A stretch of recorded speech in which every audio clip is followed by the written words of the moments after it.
I am still all lit up and on fire by this incredible conversation with the one and only Juliet Diaz, a indigenous bruja, healer, best-selling author of The Altar Within. Yo, Juliet is who I call when I need a limpia, y'all. So it's just like, we know we have the tools, we know we understand what we need to do. What's stopping us from moving forward and implementing them into our lives? The work reminds us that magic isn't something outside of us, it is what we are. We talk about lineage, liberation, literature, and what it really means to live as a sacred being in a modern world. And how we all deserve to be free. That's the goal, y'all. That's the goal. All right, enjoy. I'm crazy excited to talk to you. Can we just start with the basic introduce yourself? Who am I speaking with? I am Juliet Diaz. I'm an award-winning international best-selling author of multiple works. I'm a literary activist, and it's really important for me to identify as indigenous. So, hello, how are you? Tell me about literary activism. Well, I've done activism, organizing, mobilizing for years. It's been part of, life. But since 2023, with my activism and being involved with the Palestinian movement, there was so much going on, right? There's so many things that I was trying to fight for and resist and organize for that it just ended up exhausting me. I just came to a place that I had to decide, what am I able to truly sustain in my life without, driving myself to the hospital over and over. So I have chronic illness. So that's something that I have to, remember. I'm 44. I'm not, like in my younger days, I was able to be out there all the time. So literary activism became my focus point, because if I looked at my work throughout the years, and what really moved me was the power to allow people to speak their truth and tell their stories. Ancestrally, writing and these books and our stories come from our ancestors, right? It's storytelling is ancestral. It's from the beginning of time. It's how we share our medicine and what's important in our cultures and pass it down, right? Yeah. So literary activism to me today looks like making room for more voices that are being sidelined to have space and to speak up, especially right now that books are being banned left and right. My book, before it even came out, the new one, I already have New Jersey trying to ban it. So I live in New Jersey. So it's okay. I have history with fighting against book bans, so I'm not too worried about taking that process or journey. So for me and the rest of my life, I just want to make sure that the truth is out there, that the people in generations to come know that we did resist. Let them know how we truly felt. Let them know that we fought, because you know how it plays out, right? Even with Taino, our stories were rewritten. It was a genocide through written word as well. So it's kind of what they do. It's the playbook, is erasing our voices, our experiences, and I want that to keep going. Why are so many questions? Why is your book a threat? Okay, so The Altar Within, this is the second edition.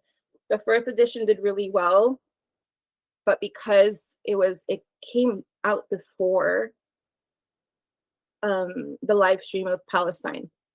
And I'm always going to root back, because what that moment in time when we saw the live stream changed me forever. As a person, a human, an activist, being more mindful and intentional about the work. And I feel like this mission and responsibility that we have on this earth and for our communities.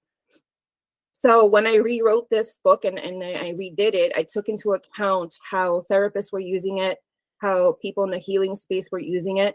And I took into account current events and the unlearning and the unveiling of everything that we're going through. So it's a book that's the groundwork for inner liberation and collective liberation. I'm merging both worlds together. There's nothing new when you separate it, right? We've always had our legends teach us about self-love and the importance of rest especially through revolutionary times, through movements, when there's hardships, right? And community care, all of that has always been out there. And then you have the collective of, making sure that you're supporting one another, being out there, doing the activism, showing up. And what was missing was that we weren't, because I belong to both spaces, like, we need both together. We can't have activists just going out there and not having a lifestyle that sustains the energy and the overwhelm that goes into that kind of life. Where's the self-care? Where's the decolonial wellness in this? Where is the mindfulness that we have to take care of ourselves too? That's part of resistance. That's part of us fighting back, right? We need to keep ourselves healthy and so we can sustain this. And then you have the part where in spirituality and wellness, where everything was very much like individual, solitude, light and love, stay positive all the time, or as much as possible. Don't get involved with activism because that brings down your energy, It was just like there's a lot of missing spaces in those both worlds. And I believe because of the voices that I've listened throughout the years, in my communities with the elders especially, we need to have both. We need to merge spirituality, we need to merge the physical, and we need to merge the self and community. There's no way that we're going to get through this or sustain this fight if we don't do that. So how do we merge? We just practice them we practice them both. We don't spiritually bypass, we don't bypass reality. We start paying attention to our emotions, what they really mean, how they impact us, and also what's going out in the real world. How are we going to show up? And how are we able to sustain that in our personal lives? For me, it's more finding your rhythm in your life right now where you can try to live your best life, be in community, take care of yourself, and show up for others. It's just bringing it all together, right? It's reciprocity. Like in braiding sweetgrass is a big message about how nature works together and how we should be in relation with nature. So that's what I bring into this book, is being in good relation with yourself and with others. Being in good nature with yourself. Does that mean, is it loving oneself? Is it being kind to oneself? Is it all of the above? Like, how do we be in good reciprocity with ourselves? Or if someone is like, am I in good reciprocity with myself? Yeah. How do they ask that question or see the symptoms? Yeah, well, it's more of the relationship that you have with yourself. You have to really sit with yourself and ask these hard questions. Like, what kind of relationship do I have with myself? Do I trust myself? Do I forgive myself? Do I understand myself? I am late diagnosed autistic and ADHD. So my journey this year has been in building that deeper relationship with myself to understand how I function, how my mind works, how my body and my nervous system work. So when I say be in good relation with yourself, it doesn't mean that you have to love yourself. Loving yourself is one of the most difficult things, right, in life, especially if you come from experiences that have kept you from fully loving and embracing yourself. It's something hard to do. We can't just expect to love ourselves or to be always in perfect relationship with ourselves. The relationship that I speak about is building some relationship where you get to a point that you start to trust yourself. You get to a point where you start to understand yourself, so that when you do go through hardships, you understand how you're going to implement tools to nourish yourself, to sustain yourself through that, right? Oftentimes we look outside ourselves for healing, for understanding, and what's missing is that we need to really do the hard work and just sit with ourselves and like, who's this person inside me?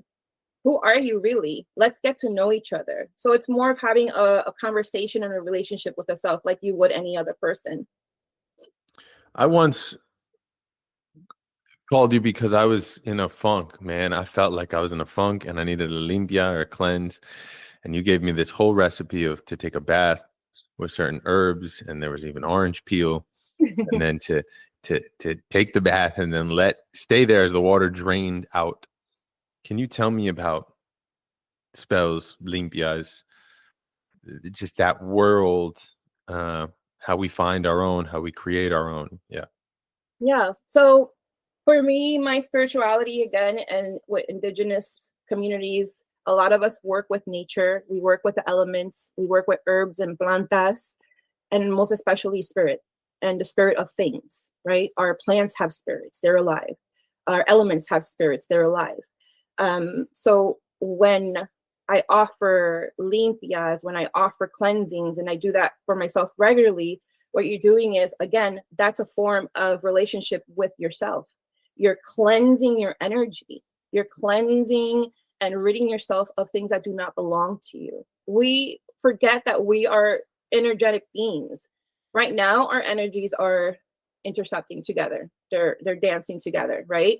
So when we get off this call, I'm very aware of how my body feels different, or if it feels a little off. And usually that informs me that it doesn't, belong on me. Maybe you have a headache, right? And it can transfer over, especially if you're someone that's really intuitive and energetically in tune. You can catch on to a lot of energy from other people. Walking outside, driving in traffic, all that energy from everyone is just swarming around you. And we forget that that's exhausting. It exhausts us. So going home and doing a cleaning on yourself like that, with if it's a baño, or if it's standing in the rain, if it's jumping in a river or under a waterfall, or if your hands are in the soil, feet on the grass, this is all ways of us just cleaning ourselves off of what is not belonging to our energetic field. And that often does help everything else with our well-being. It's all steps. It's all together. Someone wants to train their sensitivity to energy, right? Like let's say they're like, I think I agree with you. A whole city can impact your energy. Yes. I think that's why your home is so important, or where you live, or Mhm. your rituals. Like, I believe in all of this because it's for me, it's solitude. Like, that's the ultimate cleanse, is like, go be alone. And then everything happening in the world right now. Oh man. It's if you pay attention to the community of just people in everyday life, it's not the same. People are not walking the same. They're not, standing up the same. Their laughter seems a little off. Like, if you're really seeing through what we usually see through the facade of what the human body is, and look into the spirit, we're not all okay. We're trying to get by. We're trying to do what we need to do, right? Because that's how the system is built, that we have to keep going. We have to pay our bills. Life has to keep going on. But at the same time, we're just like, our hearts and our humanity, right? Our spirit is just like, something's not right. And then there's like this low, heavy energy on everyone right now. And part of the practice of being in good relationship with yourself is we have to actively do more to keep ourselves away from that energy, to sustain the energy that we have, so that we can continue to move forward and do the work while also trying to do life, which is incredibly difficult. And so if someone wants to train this awareness, they know that they're a little sensitive, or one second I was feeling good and the next second I'm feeling, kind of wild. How do we train that sensitivity? What are some practices that allow us to really build that altar within, or even know there's an altar within? Right. Yeah. So for instance, in my book, what I speak about often is introspection. And it's just it's like the simplest thing, right, that someone can say, but that's truly what it is. It's really what it is.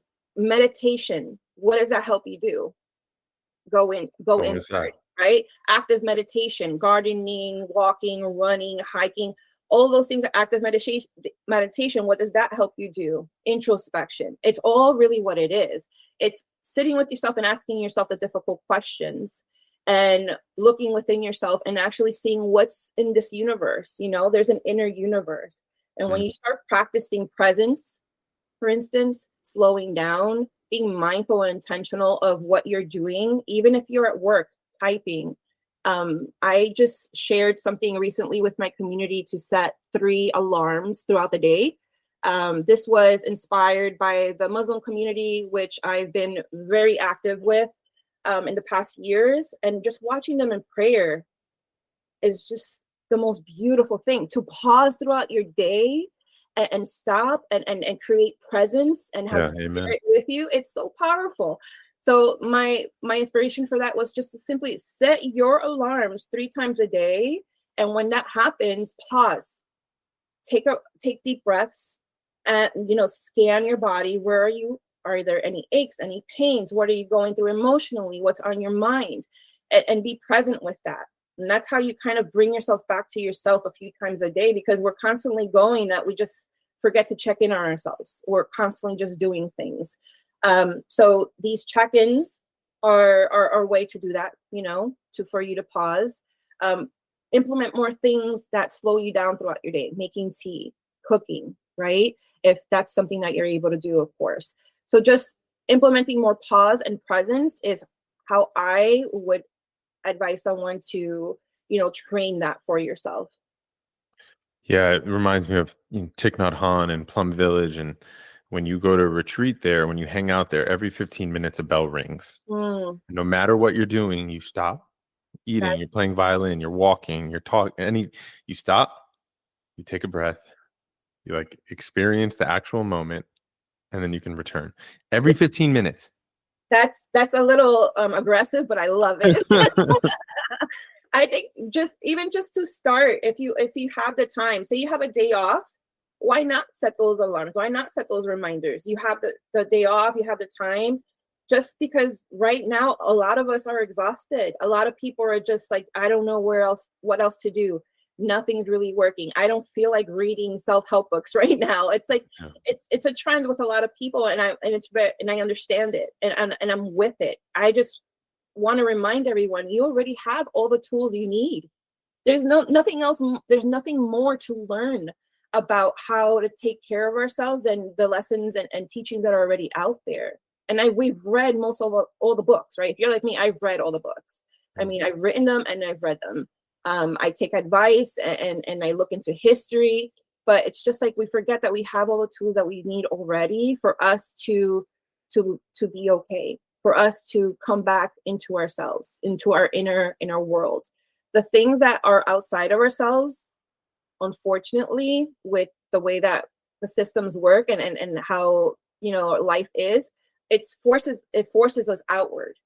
So the trick is just come back inward more often. And yeah, I really love that. I'll probably do that one day if I can, every 15 minutes. That's wild. The trick, but it really is a fight, because the forces that be, whether they be capitalism, imperialism, all these things, these isms we say, they are not designed for us to stop.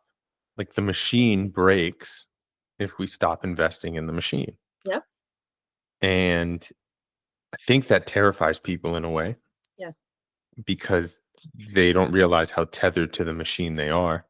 Yes. It is very Matrix-y in that sense. It really 100. I'm not scared to use these words anymore. Twilight Zone. It's the Matrix. It really is, right? Because the system's always been there. All of this has been here. It's been here for generations, right? They've just gotten smarter in how to not have us notice. And here we are thinking, other people are brainwashed. We're all brainwashed. If you grew up in the United States and went through the school system, we are in one way or the other, in the system.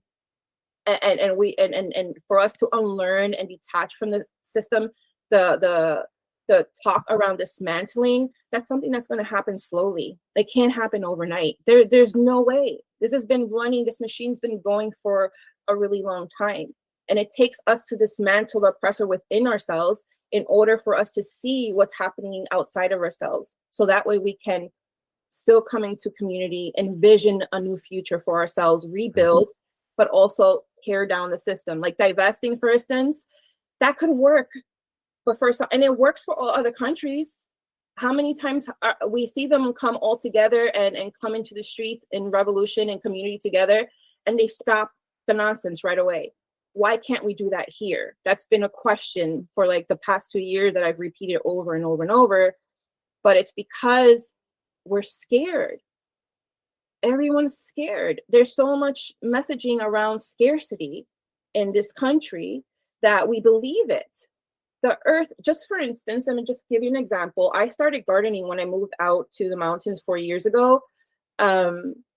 This year alone, my small space in my garden, I can feed the small community here.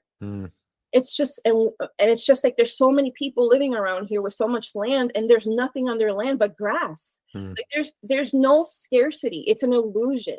It was made that way for us to believe that, right? Because they took it away and they didn't teach us how to like implement our connection with the earth. There's no such thing as scarcity. There is truly power in community in numbers. And I really believe that the more that we inform, if we keep going and we don't stop, we keep informing, having conversations with each other, going out into the communities and sharing information, that is going to change everything. Keep reading the freaking books, especially the banned books, right? Read them all, because this is things that are opening our perspectives, are opening our minds up, and it's changing us little by little. It's radicalizing people little by little. And it's going to happen. I truly believe we're going to make the shift, but it's just going to take a little bit longer than what people wanted to. This energy of ancestors and spirits, is it already in us? Like, is the way we get closer to that through introspection? Yes. Yes? Yes, 100%. I'm not that kind of bruja or person in the spiritual space that will be like, oh, you need this and esto, lo otro. That's bullshit. Tools amplify connection, yes, right? And tools also help you utilize energy for different things like readings, right? Pero your ancestors, you are your ancestors. It's just we really need to think about that. Our skin, our features, our blood, our bones, we come from our ancestry, and that is passed down through us. Just like the seasons continue in a cycle, right? Death and rebirth. For me, and even with reincarnation, I kind of think of like all of the generations that come, all through the future, all through the past. We're all connected. We're the same, right? We all share a thread together. So in my spirituality, we believe that our ancestors are within us. They are our guidance. Their wisdom lives in our bones. Their memories, their skills, their gifts in through our blood. And there's no way to be disconnected from that, because that's where we belong. Just like we can't say we're separate from the earth. We belong with the earth. We are the earth. The same thing with the universe. We literally have stardust, right? We hear this all the time, but it's like, how do you understand it at a deeper level? It's like, you literally are the magic. You literally are the ancestor, and we're channels, vessels working for them. They're working through us. That's the better way of saying it. They're always working through us. If we let them. Yes, if we let them. I mean, for me, they'll drag my ass. Like, that's why I'm just like, I need to get this right. I need to like recover and really reassess my entire life. I've simplified my life so much. I'm not on social media, by the way, anymore. I deleted all of them. Risky, according to a lot of people, because I had so many followers, and I agree a little bit, but I've been fine. Cool. You have to trust spirit. You have to trust what's good for you. Was the social media draining you? I mean, I understand it drains me. It drains so many people I know, and they are so addicted. And I know people listening to this will understand it. Like, damn, I keep going back to the thing that harms me. It's literally because it's addictive. There's FOMO, right? Is that the right way to say it? Yeah.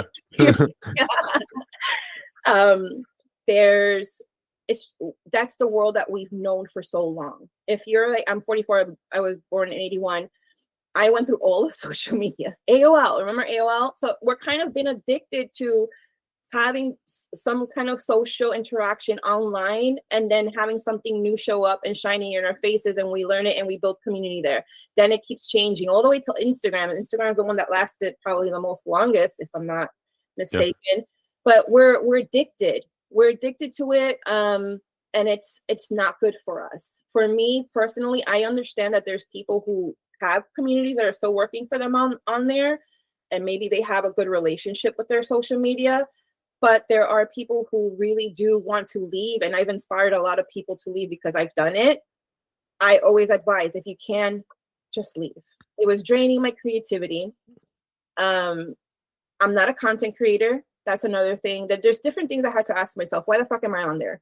Mm. Like, why am I truly on social media? Is it nourishing me? It wasn't.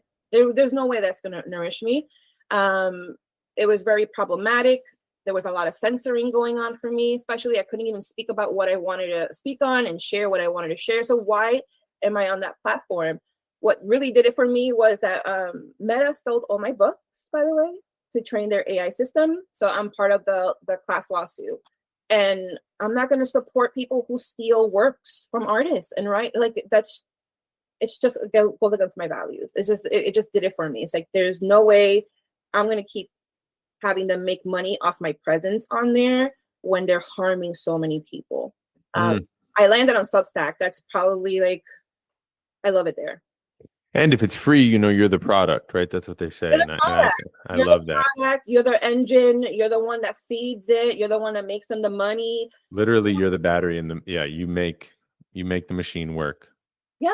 If we all decided together collectively that we would just stop using Instagram, don't use it for a week, they're going to get the message. We need to remember that these things are supposed to work for us. We're not working for them. It's not free labor. And then on top of that, the amount of times you have to post just to be seen by people who actually follow you, stop. But yes to me. Amen. And I want to tell people listening who I know go back and forth in this dance. Should I? Shouldn't I? I got to bounce, but I got to stay. But you know, it's my calling card. It's you know, people who are addicted come up with reasons to continue with their addiction all the time. Mm-hmm. That's like addiction 101. You know, you come up with excuses to keep feeding the addiction, to keep going back to the abuser. Yeah, something that helped me was replacing the feeling of wanting to reach for my phone. I purchased a light phone 3. I had a flip phone this summer at one point. I just tried everything to get off of my phone without the apps, but it was so addictive. My iPhone right now has no apps on it. So I still reach for it. And it's been what? I stopped, I think, early in May, and I'll still reach for my phone. I'm like, damn it. So what I've been doing, every time I feel the urge to reach for my phone, I take deep breaths. I pause, take 3 deep breaths, or I get my butt up and I walk straight outside my door. I look around, look at the trees. I come back inside. So I kind of do things to redirect my attention to something else. Hydrating has been really helpful. I don't know why that's a thing for me, but even just going to drink water releases me from that stress. Something that connects you to the earth again, you know, like something true, miraculous. Get up and do a little dance, shake your arms, you know, just move yourself around, because a lot of times when you are trying to reach for your social media, it's that dopamine, right, that you're looking for, or it's something that your brain is wanting a distraction. Maybe you're not fully present in the moment of what you're doing when that urge is coming. So do things that are going to fully root you in that moment. And it can be simple things, like I said, like maybe just drinking a glass of water, getting up and shaking it off and things like that. And keep your phone away from you. Like I just don't want it most of the time. I lead this weekly Dharma group, and one of the members said something so, it shook me, still shakes me. And they said, I can't stop thinking about all the things I cling to just to remind myself that I'm worthy. Wow. Say that again. I can't stop thinking about all the things I cling to just to remind myself I'm worthy. And this action of going for the phone, please tell me I have a notification. Please tell me I'm worthy. Please tell me I was texted. Please tell me I was emailed. Please tell me someone liked something. Please give me something that reminds me I'm alive. Right. I'm worthy of this life. I really believe it comes down to this super, super basic level. Like, please tell me I'm worthy. I was going through an old electronics box, and there was this old iPhone in there. And I was like, oh, I'm not going to throw this out. I'm getting rid of a bunch of stuff. And I was like, I'm not going to throw this out because this would be great for auditions. You know, like, it's cool. Like, my phone is pink, so it can be a little distracting in auditions. Like, this one's like clean. And it's dead. It's been dead for years. It's not it's in my pocket. And later in the day, I'm doing a bunch of cleanup in the garage. Later in the day, I go in my pocket and I check the dead phone. Wow. And I was like, oh my God, this is what's been conditioned in us. This Yes. was just yesterday. And then, like, this is how we have been conditioned. If there is a device on you, you must check it. Yep. I don't wear watches. I haven't worn watches in 30 years because I used to be addicted to checking my watch all the time. And I remember the moment I stopped was I was out with some girlfriends, and I would, I guess, not paying attention. I would check my watch, and one of my girlfriends was like, "Are you in a rush? Is there something?" I'm like, "Oh my God."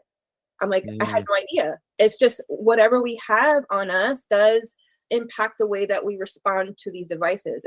It's like programming. We're so used to it for so many years that, you know, it's just a natural thing that we do. But just like the books that tell you, or the practices that tell you that you can rewire and retrain your brain, that's kind of what we're doing when we're unplugging from social media. It's not going to be simple for everyone. We have to implement practices that are going to help us create a new path for ourselves, rewire our brain, not to want to reach for it. So the shame around that, it's something that we need to learn how to have more grace and no shame around, to have more compassion, because this is just a way of life that we've been used to. And unlearning is not something that's simple. It's going to take a little bit of time, but don't give up on it. So this has come up a few times. Time. It takes time. The dismantling takes time. Your activism, you're like, it takes time and energy. And so I choose this, so it protects me. This relationship between time and maybe peaceful life. Like, is there anything about time that, or is that just it? Like, things take time. So enjoy what you got. It's more that we're accustomed to getting like instant gratification. Like, for instance, reaching for a phone and social media, where we've been kind of used to things happening at a faster pace. When we were younger, there was commercials. We had to wait for something, for our show to go back on TV. Now you can access shows without commercials. You're binge watching shows one after the other, right? We're so used to that fast turnaround. And in activism, what I've noticed is that a lot of the movements, they die down fast. And the reason why they die down fast is because so many people think that if they all come together and they do it for a little time, that it's going to make a big impact. And then the movements die down, and they never really do very much of what it is that we wanted to create change in the first place. So there's this wiring in our brains that we expect change really fast, that we expect things to happen overnight. And this works in the witchcraft community too, spells. Can you give me a spell to make this happen right away? And if you've ever worked with me, I'll tell you that's not how that works. You need to implement the energy, start the seed, put it out there in the universe, and then do the freaking work that it takes for you to get there. It's coexisting with magic. It's coexisting with life. So time, if you really think about it, it's man-made, right? So if you want to go deeper, pay attention to the seasons. There's a season for everything. And that is true for our individual selves. We go through seasons. I like to align my life as much as possible to the seasons, because it helps me recover, reset, helps with introspection. It helps me learn when I'm most creative. For instance, in the summer, winter, I'm gone in the cave. Don't even try to reach me. I'm resting for like a bear. No creating, no writing, just so I can give myself the space to heal and give myself space for introspection. So the same thing with time and just expecting things is, we need to remember that slower is better. Slow gives us time to be present with what's happening. And it also gives us time to learn lessons along the way. None of us are expert as what's happening here. None of us know what next steps to take. We're all trying to figure this out together, right? Where do we go from here? How do we resist the government? How do we resist these law changes? How do we continue to try and amplify what's happening in other places? We need to remember that it's going to take time. And that's just the natural rhythm of life. And if we try to force it, we're going to miss important lessons and things along the way. And that's why we tend to repeat history. We don't slow down enough to see what it's truly needed for us to create the change that we want. I hope that makes sense. Yeah, 100%. There's this theory that has been proven, it works every time, and it's called the 3.5% rule, how a small minority can change the world, can create a revolution. The trick is that you only need 3.5% of a population to consistently, keyword consistently, Right? be in protest. Yes. If 3.5% are consistently in protest or some sort of activism, then I mean every dictatorship, every sort of revolution has worked in this Right. way. The key is the consistency. The consistency, yes. It's not one day showing up. It's not 2 days. It's not 3. It's like we just got to stay here. This becomes the practice. It becomes the thing itself. Yep. And that I talk about that in the book. Interesting enough. Yeah. Yeah. Not the system you mentioned, but the keeping it consistent, keep showing up. And I also implement the seasons in this perspective. Is you can be active in showing up in different ways in different seasons of your life, right? So for instance, my rest season was the whole beginning of this year because the last 2 years was fire for me. It was just on and on and on. And I needed to recover. So during my rest period, I had to kind of understand what I could do during that time to still feel like I was still being part of the resistance, being in activism, being active. So during that time, I just kept informing. I wrote more. I finished the book. Like I did things that were still considered resistance that didn't exhaust me or pull too much out of me. And then this is what I try to teach people in the book is that we can continue this for a long, long time. It can become a lifestyle if we learn how to implement it in a way that sustains us, that doesn't drown us out. And also, if the more that we're in community, the more that the more that we'll understand when it is that we need to lean on the community and when it is that we need to support the community, right? Again, we're coming back to reciprocity. It's kind of like, okay, it's your go and I rest. And then when you rest, I go. So we need to find that rhythm for ourselves. This is such medicine. Thank you. Let's start to wrap it up by just telling me what is bruja, witch culture? Why take that moniker, or was it given to you?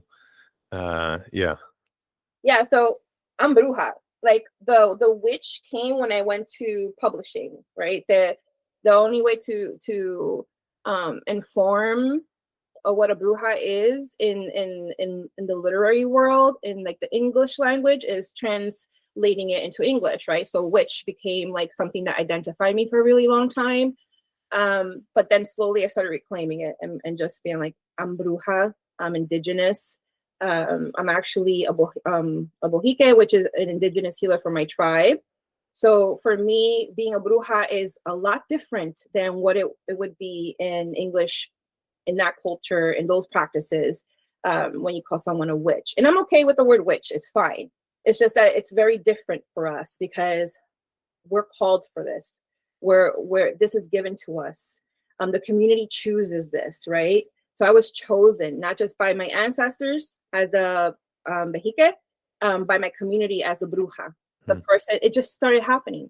People start coming to you in your community for advice. You know when that responsibility is within you because you just attract the people who need that support. And it's been true to me for my entire life. You know, people coming to me for advice, for limpias, trusting me with their stories and their experiences, ¿sabes? Yeah. Even like in grocery stores and line, it's just random. It's just always been that. Wow.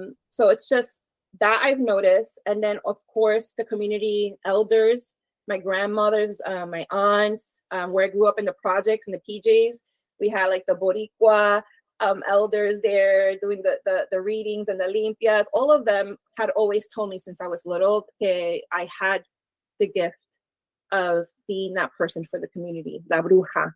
And I remember they would talk to my mom about it a lot, but I digest, I said. I Yeah, digress. digest it. You do. You got to digest it. You did.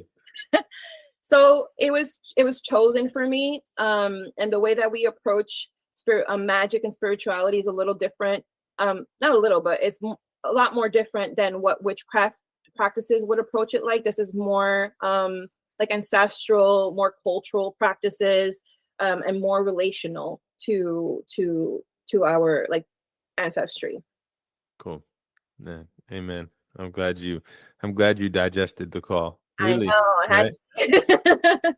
to. There's my prayer lately has been, you know, uh to me, I make a lot of my prayers to the Buddha specifically, and I say, Lord Buddha, like, may I may I have the things needed in order to be a liberating force. But then the second part of that is, may I be able to receive them. You know, Lord Buddha says you have them, but then I need to digest them. I need to receive them. Yes, yes, May I be able to see them, hear them, actually use what you've already given me, yes. um, to I be think this liberating force. Yeah. that was meant to be said.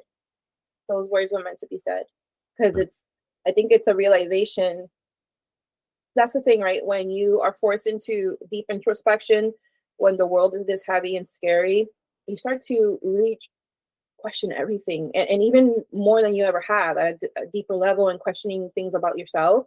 So it's just like, we know we have the tools, we know we understand what we need to do. What's stopping us from moving forward and implementing them into our lives? And it's, you really need to digest that information. You need to understand that it's within you, and the only thing standing in our ways is ourselves. So for instance, my health was really bad. It's so bad, and I'm like, okay, it's because of my autoimmune, that I can't get myself started, that I can't keep consistent, right? I always made up excuses for me not to be consistent when it came to my health.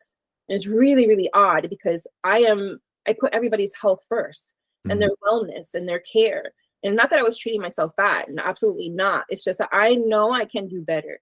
I knew I can nourish and care for myself a lot better. It was always in there, that feeling. And it wasn't until just recently that it just kind of like, I digested that. It's like, the only thing that's keeping me from really truly taking care and loving up on myself the way I should be is myself. Mm. And I've just made that shift. It's just kind of like connected. But those words are really powerful. I think that words for me, the reason why I write is because of moments like this. It can help someone shift and grab that clarity. And sometimes that's all it takes. And that's why it's so important to be in community during these times, because we can be in a void, in a deep void within ourselves, with everything that's happening, the uncertainty, the fear, the worry. But when we're in community, the words, the energy, their medicine, the communication, the conversations, just being present with others, it just really helps us kind of like readjust our perspectives.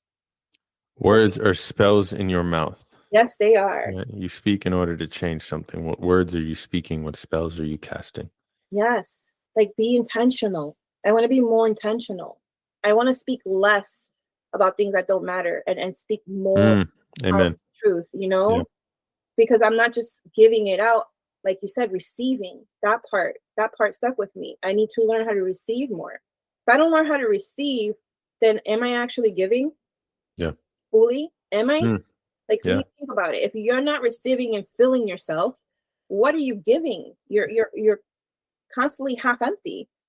It's like survival mode over and over and over. Spiritually, we can be in survival mode, and that's how I feel a lot of us are. So fill your cup, and you'll be able to give more. You receive, and then you'll be able to give more. It's just like this beautiful flow, almost like the seasons, maybe, right? Flow is, I was thinking about generosity, and that one of the ultimate ways to be generous is in the Dharma, they say generosity is the very first perfection. Mm, It's the very first. But that the ultimate form of generosity is one that lets go generously. So wow. it receives generously and it lets go generously. And so everything just sort of passes through you and out of you. It's just like this constant flow. Beautiful. Yes. I feel that. I feel that in those words. That's really beautiful. Tell me, where do I find that? I I'll never send it. I've I'll never send it looked, to you. yeah, I've never looked into Buddhism like as a practice. I respect it and I think it's so beautiful. And I know so many people who do. And it's always these amazing, like these words. The teachings just make sense. Maybe I should start reading some. I mean, you're already, the thing I often say is everyone's a everyone's a Buddhist in drag, like, because the tenets are really like, would you like to suffer less? Would you like other people to suffer less? Then, Yeah. like, you're already practicing, know? That makes sense. Like, that's it. But it is something that has been a real medicine in my life. And every day, every day of my life, I want more of that and less of other things. Yeah. Yes. And that's And what, that scares me a little. yeah, it's, you know why? Because you're getting closer to your power, dude. Yeah. That's why you're getting closer to your power. And that's what I feel for myself. Because that shift, that when I say I was radicalized about what was happening in Palestine, um, that's what it was. It was like, wow, like I have the potential to really show up, to do more, right, than what I was doing. I kind of was half asleep before this and I didn't even realize it. But when you get closer to your truth and to your that inner power, your potential, when you start to understand how it works, and then manifestation just flows. It just flows because you understand how your mechanisms and your body and your spirit work together, right? That's really what it's all about. It's finding that space within you that really clicks everything into place for you. And we have to like just walk through it. And I know it's like so easy to say, I haven't walked through it yet. I'm like, but I know I'm right there. It's like this feeling, like this pull, like you understand that it's there, like you just have to cross it. But again, give it time. It's going to happen. It really is. Because sometimes it's not us. Sometimes it's not us. Sometimes we've done what we need to do to get to here, and we're ready. Because I'm ready. I'm sure you're ready. I know you are. But then we're probably waiting for something else to either activate or embed that or really give that understanding to ourselves. I hope I don't sound like a weirdo, but for me, it makes sense. No, it's the best. It's the best. It's not. You know how channeling when you get messages, and then that's kind of how I feel. I feel like there's going to be something, that a wave that will rush through us that will finally give us that last step through the veil that needs to happen. It's going to happen. I am so with you. My mantra has been, I know I have the power to love everybody. Yes. Revolutionary love is the first thing that opens up my book. Mm. And that was hard for me actually to write because there's so many opinions and perspectives around that. Like, who are we talking about when you're saying loving everyone? Everyone. Who are you talking about? Are you talking about also, the oppressor or, everyone? So it's kind of like I had to like really sit and process that part of the book and how I was going to explain it, because we absolutely do not need to be in community with people who harm us. But there's a different way of understanding love that we have yet to comprehend, a lot of us. We think that it's that partnership love, a love that, that's give and take. There's also this love that's energetic and understanding that there's faults in all of us, and that there's room for growth in all of us, and that every single one of us have lived through a different experience to make us who we are today. And even if I live out in the mountains of New Jersey, there's a lot of Republicans out this way. So I've, in the past 2 years, I've made it a thing to like try to have these conversations with them. I remember being in a diner and there was a whole two groups. There was one group, two tables, most of them wearing MAGA hats. And and you hear them talking about Trump, and you hear them talking about ICE, and you hear them talk. And I'm like, go talk to them. Something in me was like, go talk to them. And then the little side of me was like, bitch, are you crazy? What are you doing? You're not going to go over there. That's not a safe place. But I did. I got up and I just stood there. I didn't know what to say. I looked like a creepo standing by their tables and just looking at them. And they're like, just looked at me. I'm like, hi, can I be in conversation with you? And it was just the weirdest thing. They're like, sure.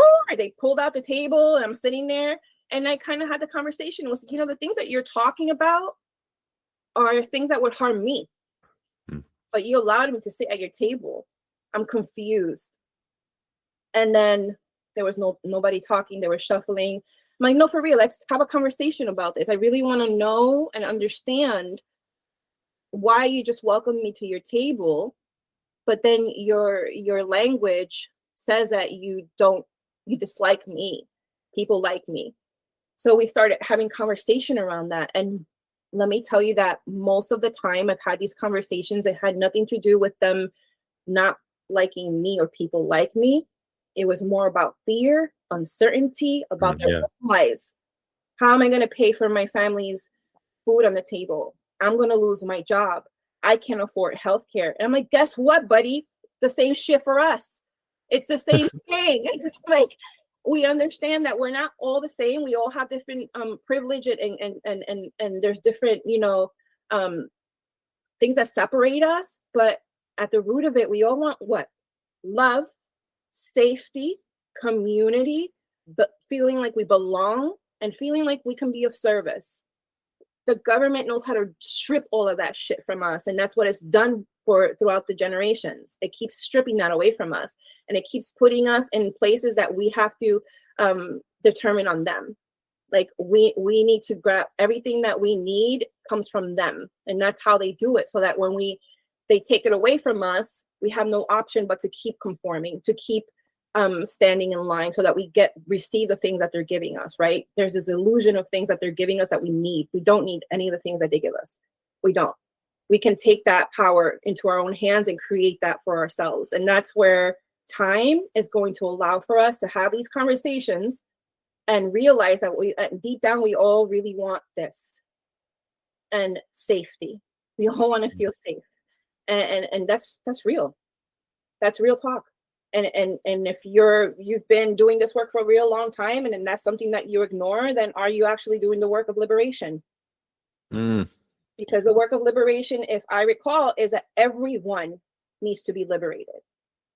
Everyone. So if we start treating other people like they treat us, are we truly making a difference? Or are we just reinventing the wheel? So it's hard questions. Introspection, again, going back to that's what's going to solve this. It's the introspection. It's having these conversations, it's being honest. And if you don't agree with me, you need to tell me. I would love for you to tell me. And that's how we need to approach life with our friendships and with people that we meet. Allow them to push back so that, you know what, you learn about their perspective and then you adjust. And then, you never know what that may grow. The seed needs to be that we need to trust each other enough to be real with each other. If not, don't even talk to me because it's just going to be fake. Generous, loving conflict and conversation. We are all deserving of liberation. Yeah. This is great. I cannot wait for people to hear this. I'm so grateful. I'm so energized. I feel radicalized. I feel energy. I feel charged. I feel all these things. Any last words for the people? Any last things you want to say? Anything you want to ask? Anything before as we wrap up? I do. Free Palestine, free Sudan, free Congo, free Cuba, Borinquen, Puerto Rico, Hawaii. And never forget that that's the goal. That freeing ourselves is the goal. That's where we want to reach. Let all the noise fall away. Let all the scary things fall away and continue to come together and find ways to build community so that we can push forward and really truly build this world that we're all trying to envision. Because it's there. It's possible. It truly, really is. Never forget. Thank you very much. Love you. I appreciate it. So grateful. So much. It's always good medicine to be in community with you. You're amazing. Thank you. That's our time. I know you loved it because I still love it. Tell me you're not lit up. Send us any comments, ideas, curiosities, limpias to brownenoughproductions@gmail.com, and I will talk to you soon. Peace.